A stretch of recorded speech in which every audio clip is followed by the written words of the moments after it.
I see you dressed to match the logo, all black and white today, and except the green fabulous shoes. Yeah, thank you. Loving it. Marin, Ireland, thank you for coming. Thank you for having me. I'm so excited to be here. And I love the live opportunity to really let people know the pronunciation of your name, because I know that they got it right here, but it's often mispronounced. That's correct, yeah. So tell us.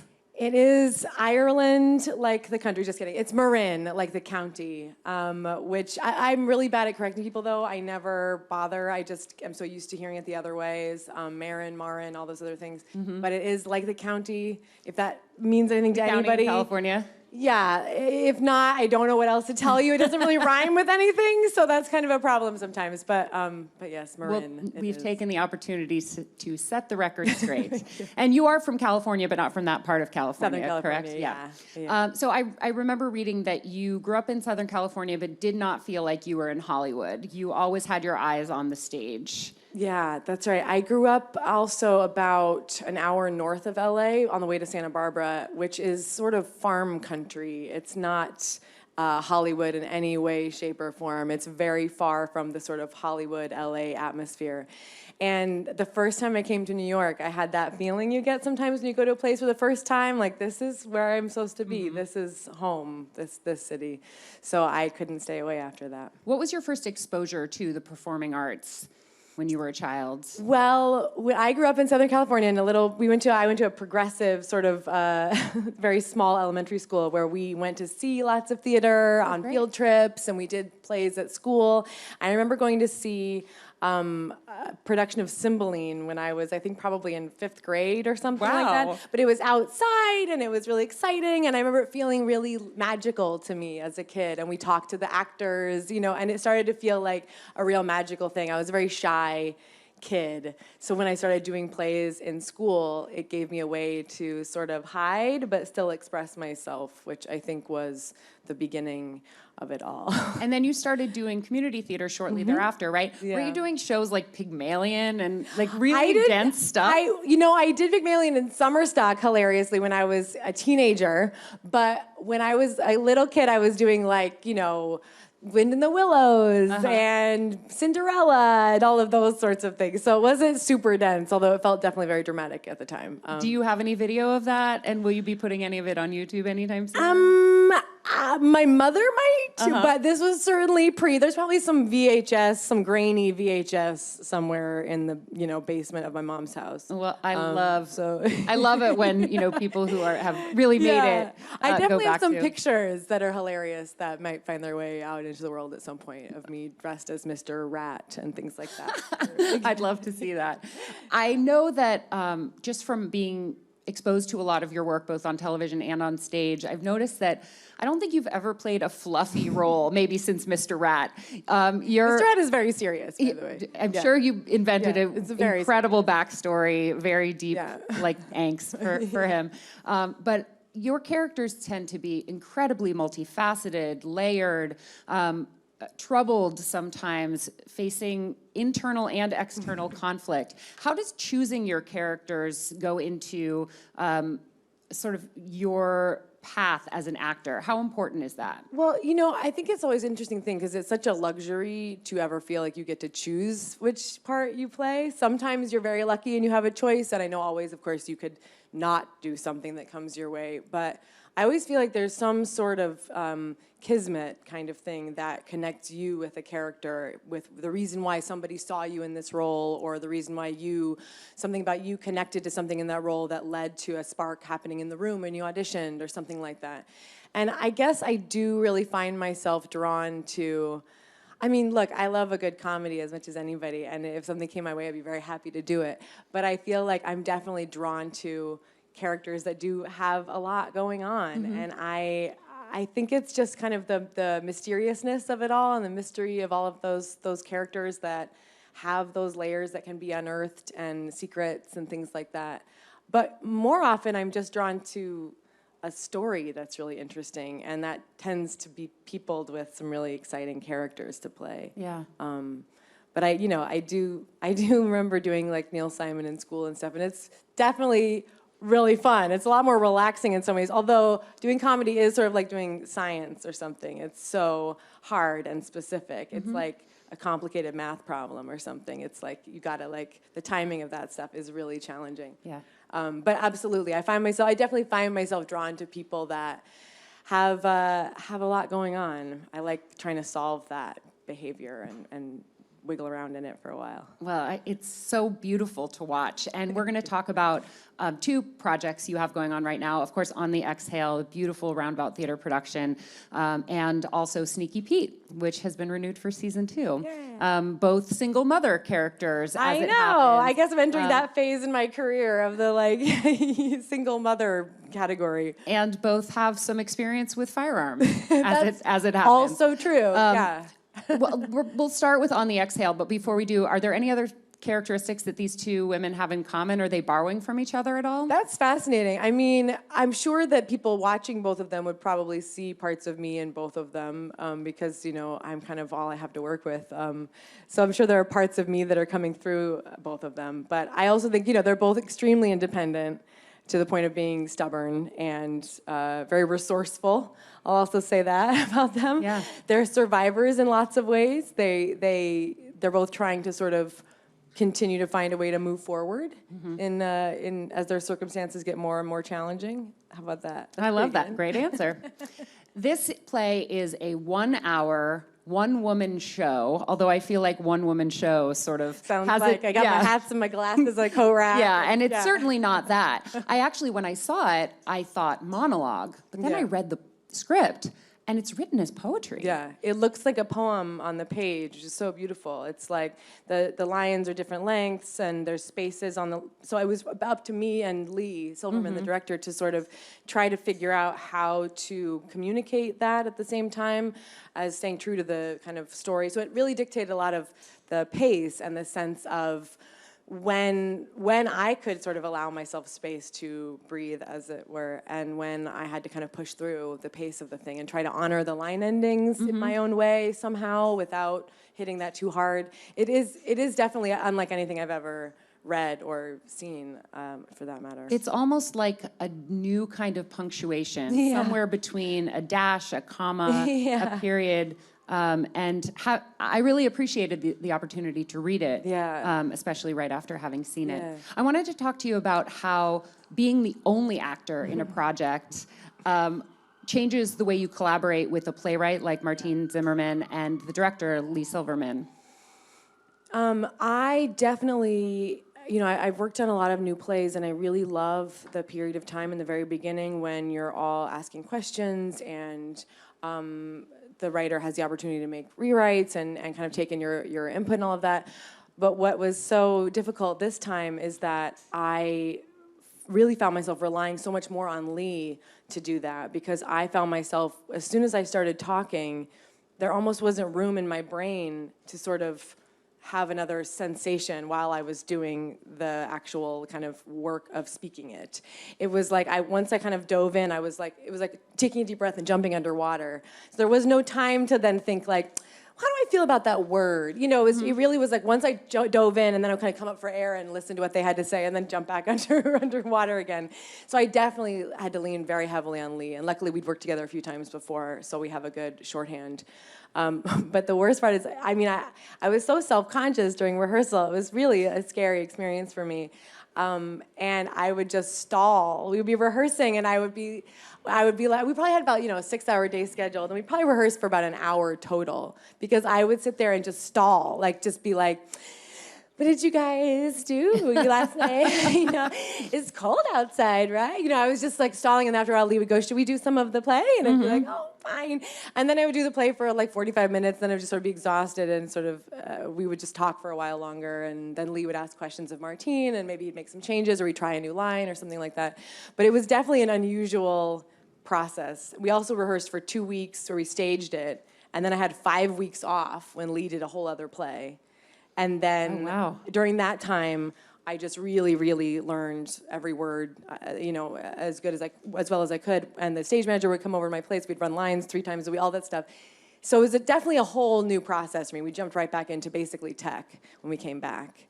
So it was very unusual in that regard as well. You spend most of the time in the play talking directly to the audience. And again, from reading the notes in the script, it says, don't talk to an imaginary audience, talk to people in the room. actual audience. And it was chilling, it was a little disconcerting. We talked a lot about the play's sort of form and your relationship with it, but we haven't talked a lot about the plot. Yeah. And there's a lot that happens over the course of this 1 hour. So I'm gonna give you the opportunity to sort of say whatever you can about the plot that will get people excited about it without giving anything away. I know. The best, I really, the most exciting thing to me about the play is that even though it's just one person and there's nothing else up on stage, that it feels like, hopefully to me, if I'm doing my job right, it feels like a thriller. It doesn't feel like just like, oh, so there's a lady telling me a story. It feels hopefully like an actual, like a thriller, even though there's no one else there. So I don't want to reveal too much. I will just say that this woman's life is affected by gun violence in an irrevocable way. And some very surprising things happen after that. But I do talk directly to the audience, and that is so fascinating to me and terrifying and exciting and beautiful. And the way that over the weeks I've been doing it, I've been able to, sometimes I get scared of the audience and I'm like, what if they don't like it? But sometimes I'm able to feel the differences in, crowd by crowd and feel like, oh, these guys are really laughing a lot. This is good. And they're looser, whatever. Or these guys they're maybe a little bit nervous of where this is going to go. So I'll just try to let them know it's going to be okay, and I'm just going to take better care of them. They feel a little bit unsure, And it helps me feel like it's not about me, which I do think is the biggest contradiction about doing this play and this kind of work. A very good friend of mine, Marin, is a performer who does a lot of solo work, and he told me, the thing is, it's like a crucible standing out there alone, and the trick is you have to get to the point where it's like the self of no self, this very Zen idea that it's sort of like, actually it's not about you at all, even though it feels like it's all about you. Actually, it's all about delivering the story to these people who don't know it. And which is true about every play, but to remind myself of that every day while I'm doing the show, if I start to feel like, oh, is that person shifting because they're bored, or is that, and it's like, you know what, it's none of my business. It's just, well, my business is to tell this story as clearly as possible. And it's an amazing, weird kind of contradiction in that experience. Well, there's a device built perfectly into the play for this, which is that it's told in the second person. Yeah. It's absolutely very clearly this woman's personal story. But she tells it by saying, you do this, you do that, and then this happens to you, and then you go and do that other thing. Yeah. And I have thought about that more than any other element of the play because it brings this level of accountability to the audience, and it made me think, oh, maybe I could make that choice. That's right. Even though it's an unthinkable choice. I think that I feel like now I think every one-person play should be in the second person. Because it's so great, rather than me sitting up there and saying, like, watch me have my feelings, I'm so sad, to be like, this is your experience. I'm narrating your experience to you. And it's not only about her own dissociation from her feelings and from her experience, but to actually just give it to you, just directly from the beginning. And I think a lot of people I've talked to have had that experience where much more immediately they're actually imagining their own circumstance. And it would be so easy to say, beautiful. Oh man, I would never do that. Right. But it's insisted upon us that we would make that decision, and that's part of our suspension if all of these of things disbelief. happen to you, exactly. you might find yourself doing these things. Yeah. So I want to make sure we get in some time to talk about Sneaky Pete. I could sit here and talk to you for hours, but we do have a limited amount of time. This show is so incredible. I kind of love that it had a hiccup and like, will it get made? Maybe it won't get made. Started out on CBS, ended up on Amazon as a full 10-episode season. It's been renewed for season 2, and your character, Julia, is so fantastic. I love her. I want to be friends with her. Oh, that's so good. She's flawed in beautiful ways, and that just makes me like her more. That's really good. Yeah, it was such a wild journey, and I mean, I don't think any of us could have ever foreseen when we all signed on for 2 years ago for the pilot that we made, where we would be now. And especially, not the least of which being that Bryan Cranston was never supposed to be on the show. He was one of the creators, right? Yeah, it was his idea. It came from a speech he gave, an awards acceptance speech, where he said his parents used to call him Sneaky Pete, and here's to all the Sneaky Petes out there. And then he got a call the next day from someone at Sony being like, is there a show in that? And he was sort of like, is there? So they set him up with, so then it came from Brian. It was all about Brian's life and his ideas, and he's a busy guy, so we definitely never thought he would be on it. We knew he was hopefully going to direct an episode if it got picked up, which he did on the current season. But then, he found his way on the show, which was such an incredible thing for all of us to get to be around. Without giving anything away, it seemed at the end of season 1 like this story had run its course, and then all of a sudden it's like, oh, now I see what they're going to do with season 2, or like the direction, the fact that, I'm assuming that the same characters will be in season 2. I'm assuming as well. You start filming this summer? Yeah, this summer in June. So they're writing away right now as we speak. So hopefully we'll see. Hopefully Julia's still on the show. I understand she's supposed to be, so that seems good. But other than that, I know very little about it as well, which is kind of exciting. Actually. Yeah, I love that about TV. I love the surprise of it myself. I love the kind of surprise of getting the new scripts and being like, what do we get to do this week? And all of that. I really enjoy that about it. Are you a binge watcher or are you a one-at-a-time watcher? I like to do like 2 or 3 at a time. I can't really make it a whole 6 or 7 in a row, except for RuPaul's Drag Race.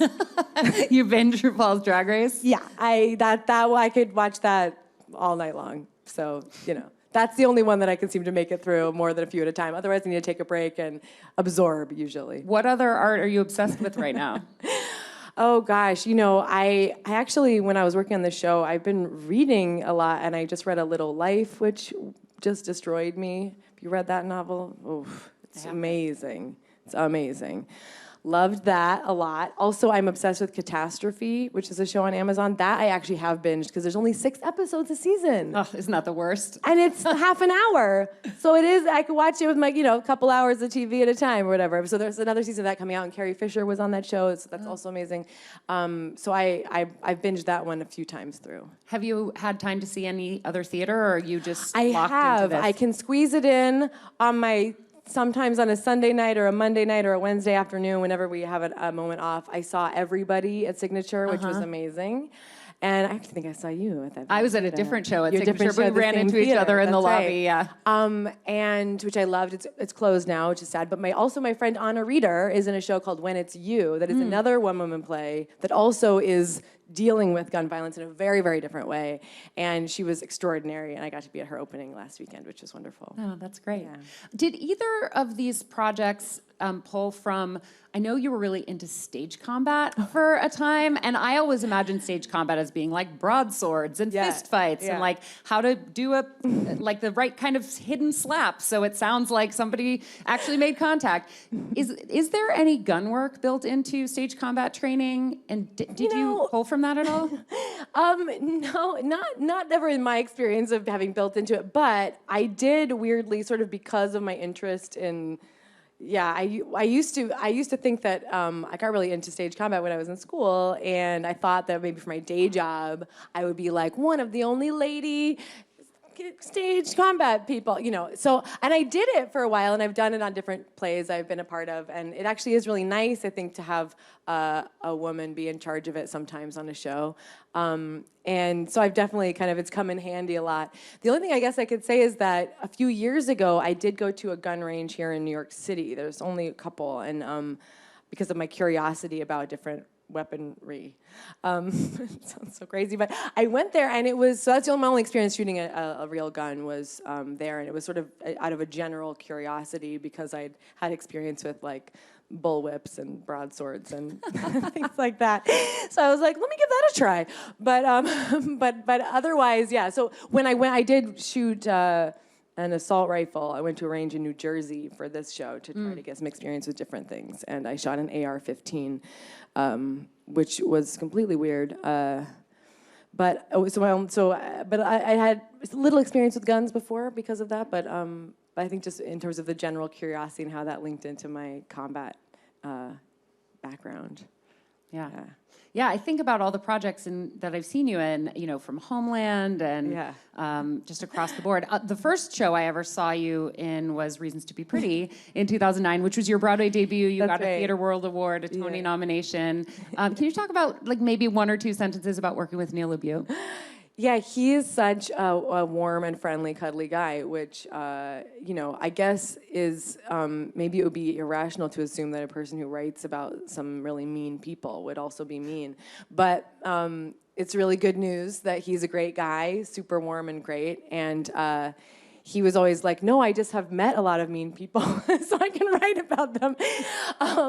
But he was amazing because he's so plugged into what the actors are doing. I remember there'd be a lot of times where he would make little rewrites because he would say things like, you look like you want to say something more there, or I could tell you were really, he started to laugh at you there and you got really mad. So you can go ahead and say, don't laugh at me or whatever. He was like, I see you wanting to do this and I want to give you permission. I'm going to give you some words so that you don't feel like you're overstepping. It was really lovely. He was very plugged into all of us. Do those lines end up in the final script? Mm-hmm. Yeah. Yeah, although there's a lot of versions of Reasons to Be Pretty, I think, that are published out there, because there was the off-Broadway version that was a year earlier, and then our version didn't have the monologues in it, which were in the off-Broadway version. So I wonder which version there are. But there was definitely a line in particular where I say, I don't think I can swear on this, but yeah, you can go. Right, so like, don't you fucking laugh at me in the very first scene, and that was a line that Neil was like, you look like you want to say something in there, because I was like, I'm gonna go to the drama bookshop so immediately. That's the one that I was in. Awesome. So we're almost out of time, unfortunately, but we do have time for a few questions from the audience. Oh, good. Hi. I was wondering when or at what point you looked around and thought that you made it. That I made it? Yeah. Maybe right now? I don't know. I never felt that way before. But your question makes me think that maybe I did, you guys. Maybe it's right now. Yay! This is a big moment. Do you get recognized on the street? Usually people think that I'm someone they went to like high school with in Florida, because they know I've had that exact question said to me more than one time. Weirdly, It's they always must be Florida? Floridians. Maybe it's the blonde thing. I don't know. They always say like, and I usually kind of get embarrassed because I feel like maybe they don't know me from anything other than I look like a girl they went to high school with. You don't go like, excuse me, I'm not on like, television. I was on Sneaky Pete. Yeah, I couldn't do that. Speaking of recognition, I recognized you in the East Village and said hi to you. You did! Months ago. I was like, Did you think you went to high school with her in Florida? No. I knew who she was. Okay. My question is, what steps and/or risks did you take in the beginning of your career to align yourself with artists that inspired you or who you knew you wanted to work with? Oh, wow, that's a really amazing question. I will say that I did a lot of crazy things when I was first starting out, because I didn't have an agent right away. It took me a couple of years. And during that time, I would do crazy things, like I would just call theaters. Don't do this, everybody, not all of you. But I would just call up theaters that were doing a play that I knew I could be a good, I was like, I can play that part. So I would just call them. Like the box office? No, the artistic director, I would just main number, and I'd be like, can I speak with and I would just ask for the artistic director. And sometimes they would just put them on the phone. And I would just be like, do you have a casting person? Are you doing an open call for this play? Because I could be really good in it. And they'd be like, usually they would be so confused. They would just be like, okay, you could come by and audition for our person. And I'd be like, I'll be in the area. And then, I was such a maniac. But I was really like, I didn't have anything. I didn't have any help. I didn't have anybody. There was no one in my family that knew anybody. I was just like I was just like rabid. Please tell me you got a part through doing that. You know what? I got more auditions and I met other casting directors. And I don't think I actually I got to do some workshops and stuff because of that. But I definitely got auditions. And and then, I did things like when you know what? It's funny though. A lot of the risks early on were saying yes to certain projects. Like my first job, I went to an open call for ART, and right after I graduated from college, and I got this part. So they told me when I came in, they're like, we're gonna call you back for this show. It's a new play by this guy Adam Rapp, and this is his first professional production, and he's adapting a one-man play to have all the other characters in it. So he's not finished adapting it yet, so you can't read it. So you might have lines in the play, and you might not. He's not done, we don't know.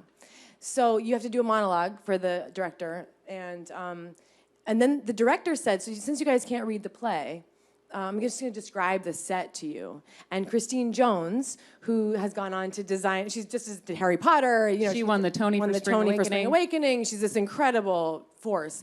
And this was, years ago, early on in her career as well. And they were like, so there's it's gonna be a high gloss red room, and then there's gonna be a vertical bathtub, and then there's gonna be this thing with this, blah, blah, blah. And I was like, I'm in. Like, it just felt like, fine, great, let's do it. And I remember feeling like, and I read a novel that Adam had written, and I was like, this is the kind of thing I want to be a part of. Didn't you turn something else down? I turned down playing Bianca in Taming of the Shrew in Vermont. And I remember being like, but I thought I was going to do Shakespeare for the rest of my life. And then I was like, this feels exciting. And that felt like a very huge risk. And I ended up with no lines at all. And I was nude the entire time I was on stage. No lines, no clothes. That's correct. But the play was so beautiful, and I felt like I was completely aligning with the kinds of artists that were thrilling to me. I sat in rehearsal every day watching Dallas work and Will LeBeau, these great actors. And then that show moved to New York Theater Workshop. And it was like incredible. Things didn't move at that moment from ART. It was at their like little theater that doesn't even exist anymore, the Hasty Pudding. And it moved here, and I met that casting director who, I started asking for advice all the time about things, and that led to him bringing me in for Far Away, this Carol Churchill play, before I still had an agent, which was, I got the job the same day I came in. I was like the last person they were willing to see. They were like, that girl can't talk, can she? They brought me in, and I had the job by the end of the day. And it was like I literally walked in the room with Carol Churchill and Stephen Daldry to be in a play, a three-hander with me, Frances McDormand, and Chris Messina. And I was like, there's no way this is going to happen. But it was because of this, so for me, it felt like I can trace that so clearly back to when I was like, well, this is a crazy thing to say yes to. This play where I might have no lines, did have no lines, but I knew that I was excited enough by those artists that I felt like even if I just sit in a room watching these people, this will be a great moment of at least education for me artistically. And I still think about that now, because that was almost a one-man play, really. And I think about watching Dallas Roberts in that every night when I'm doing my show now. I'm sort of like thinking about what he was going through and how I understand it in a different way. Anyway, that was a long question, but I feel like there was like a few early on risks of going like, I guess so. I hope it works out okay. Yeah. I love stories like that. Yeah, thank you for sharing all of those. We have time for one last question. Hi. So for On the Exhale, I was wondering, besides shooting an assault rifle in New Jersey, if there was anything else that you did or any sort of research that you did to kind of get in the mindset of your character. I watched a really incredible documentary that it just recently came out called Newtown that was about what happened at Sandy Hook. And I will definitely recommend it to everybody. It's a tricky thing to watch, but I did find it incredibly life-affirming and really beautiful, and to get into the kind of specifics of that kind of experience to me and that world, understanding what it actually can feel like. And another amazing thing about that documentary is they purposefully never mention or show a picture of the shooter. They never mention him by name, never show his picture. And so I feel like that in particular is a really wonderful detail that they were sure to adhere to. But that was a particular thing. And also, honestly, like I said before, this really relied on a lot of my kind of classical theater background once I sort of got into doing it. So it actually, I had to kind of draw back on a lot of those things in terms of how to kind of take a long thought where the last word is the most important, and how to kind of pull through till the end, things like that. Do you ever take home the angst, the heartache? Are you able to separate from it, or do you kind of have to stay there? Really? I don't sleep great, but I do feel like I do try to remind myself again that it isn't about me, and that I'm trying to let the story come through, and that I try to remind myself as often as I can. This is not about me having my own feelings and my own experience. This is actually about an experience of the audience watching it. Mm-hmm. And that helps me remember that it's not a precious experience to me. It's not, I'm trying to be very precious about the work. I try to let it come in and let it leave, like that sort of tide or whatever an metaphor exhale? you want to think about. I like inhale, exhale, if you will. I try to just let it come in and let it leave. I mean, I feel I've done a lot of plays that were really emotionally taxing and difficult, and I feel like that's a big part of the work of it and the learning of it is how to get through an 8-show week and remind yourself that you are there as the sort of delivery system. You're the conduit, that it's about everyone else's experience. It's not about me in that way. And that's something I aspire to, and I attempt to practice as often as I can. Well said. Thank you. As an audience member, it's always just such a gift to be on the receiving end Thank you. of that work. Thank and it's really been an honor to have you here today. Thank you. Thank so you, Marin. much. Thank you, guys.